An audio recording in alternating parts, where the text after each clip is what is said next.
ದರೋಡೆಕೋರರ ಸ್ವರ್ಗವಾಗ್ತಾ ಇದೆಯಾ ಕರ್ನಾಟಕ ಅನ್ನುವಂತಹ ಅನುಮಾನ ಮೂಡ್ತಾ ಇದೆ. ಡಕಾಯಿತರಿಗೆ ಪೊಲೀಸರು ಅಂದ್ರೆ ಭಯ ಇಲ್ವಾ ಅಂದ್ರೆ ಇಲ್ಲ. ಇದ್ದಿದ್ರೆ ಅವರೇ ಡಕಾಯಿತಿ ಮಾಡಕ್ಕೆ ಬರ್ತಾ ಇದೆ. ರಾಜ್ಯದಲ್ಲಿ ಸಾಲು ಸಾಲು ದರೋಡೆ ಸುಲಿಗೆ ಪ್ರಕರಣಗಳು ಕೇಳಿ ಬರ್ತಾ ಇದೆ. ಬೀದರ್ ಆಯ್ತು, ಮಂಗಳೂರಾಯ್ತು, ಇದೀಗ ಹುಬ್ಬಳ್ಳಿಯ ಸರದಿ. ಹುಬ್ಬಳ್ಳಿಯ ರಾಷ್ಟ್ರೀಕೃತ ಬ್ಯಾಂಕ್ ಕನ್ನ ಹಾಕೋದಕ್ಕೆ ವಿಫಲ ಯತ್ನ ನಡೆದಿದೆ. ರಾಷ್ಟ್ರೀಕೃತ ಬ್ಯಾಂಕ್ ಒಂದರ ಕನ್ನಕ್ಕೆ ವಿಫಲ ಯತ್ನ. ಅದು ಏನು, ಬ್ಯಾಂಕ್ನ ಡೋರನ್ನು ಮುರಿದು ಒಳನುಗ್ಗೋದಕ್ಕೆ ಪ್ರಯತ್ನ ಪಟ್ಟಿದ್ದಾರೆ. ಹುಬ್ಬಳ್ಳಿಯ APMCಯಲ್ಲಿ ಇರತಕ್ಕಂಥ ಈ ರಾಷ್ಟ್ರೀಕೃತ ಬ್ಯಾಂಕ್, ಆದರೆ ಈ ಪ್ರಯತ್ನ ವಿಫಲವಾಗಿದೆ. ನೋಡಿ ದೃಶ್ಯದಲ್ಲಿ ತಾವೀಗ ನೋಡ್ತಾ ಇದ್ದೀರಾ, ಬೀಗ ಮುರಿದು ಡೋರ್ ಮುಗಿದು ಒಳಗಡೆ ಎಂಟ್ರ್ ಆಗೋದಕ್ಕೆ ಪ್ರಯತ್ನವನ್ನು ಪಟ್ಟಿರ್ತಕ್ಕಂಥದ್ದು. ಆ ಶಟರ್ ಕೂಡ ಅರ್ಧ ಎತ್ತಿದ್ದಾರೆ, ಆದರೆ ಆಗಿಲ್ಲ. ಒಳಗಡೆ ಎಲ್ಲ ಬಂದೋಬಸ್ತ್ ಚೆನ್ನಾಗಿ ಮಾಡ್ಕೊಂಡಿದ್ರೆ ಕಷ್ಟ ಆಗುತ್ತೆ ಅವ್ರಿಗೂ ಕೂಡ. ಬ್ಯಾಂಕ್ ತೆಗೆದಿದ್ದಾಗ ಒಳಗೆ ನುಗ್ಗೋದು ಸುಲಭ, ಆದರೆ ಕ್ಲೋಸ್ ಆಗಿರೋ ಬ್ಯಾಂಕ್ ಶಟರ್ ಓಪನ್ ಮಾಡಿ ಡೋರ್ ಓಪನ್ ಮಾಡಿ ಒಳಗೆ ನುಗ್ಗೋದು ಕಷ್ಟ ಆಗುತ್ತೆ. ಸೊ ಈಗ ಹುಬ್ಬಳ್ಳಿಯಲ್ಲಿ ಇದೇ ರೀತಿಯಾದಂತಹ ಘಟನೆ. ಹುಬ್ಬಳ್ಳಿಯ APMCಯಲ್ಲಿ ಇರ್ತಕ್ಕಂಥ ಈ ರಾಷ್ಟ್ರೀಕೃತ ಬ್ಯಾಂಕ್ ಬೋರ್ಡ್ ಕಾಣ್ತಾ ಇದೆ. ಕೆನರಾ ಬ್ಯಾಂಕ್ ದರೋಡೆಗೆ ಪ್ರಯತ್ನ ನಡೆದಿದೆ, ಆದರೆ ಈ ಪ್ರಯತ್ನ ಸಫಲವಾಗಿಲ್ಲ. ಆಗಿದ್ದಿದ್ರೆ ಅದು ಇನ್ನೂ ಒಂದು ಕೇಸ್ ಆಗಿಬಿಡ್ತಾ ಇತ್ತು. ಬೀದರ್ನಲ್ಲಿ ATM ದರೋಡೆ ಆಯಿತು, ಮಂಗಳೂರಿನಲ್ಲಿ ಕೋಟೆಕಾರ್ ಸಹಕಾರಿ ಬ್ಯಾಂಕ್, ಮೈಸೂರಿನಲ್ಲಿ ಇವತ್ತು ರೋಡಲ್ಲಿ ಹೋಗ್ತಿರೋ ಕಾರ್ ಅಡ್ಡಗಟ್ಬಿಟ್ಟು ದರೋಡೆ ಮಾಡಿದ್ದಾರೆ.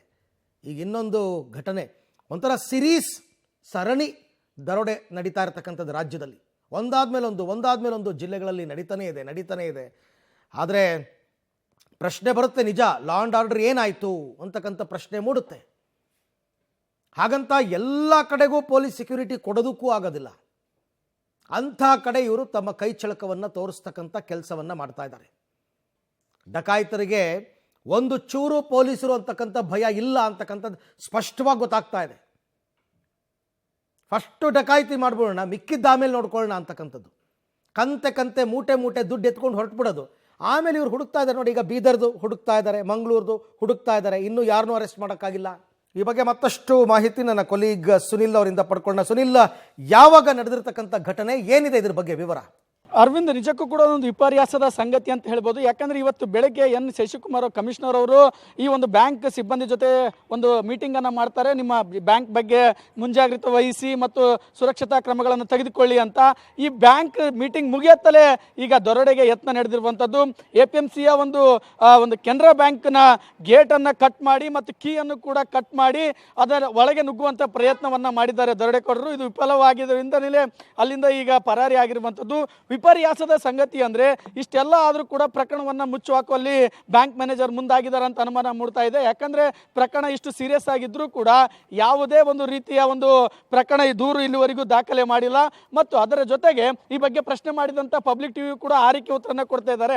ಅದೇ ಏನು ಬೇಕಾದ್ರೂ ಆಗುತ್ತೆ ರೀ, ಯಾಕೆ ಕಂಪ್ಲೇಂಟ್ ಕೊಡಬೇಕು, ನಾವು ಮೇಲಧಿಕಾರಿಗೆ ತಿಳಿಸಿದೀವಿ ಅನ್ನೋ ಆರಿಕೆ ಉತ್ತರನು ಕೂಡ ಮ್ಯಾನೇಜರ್ ನೀಡ್ತಾ ಇರೋದ್ರಿಂದಲೇ.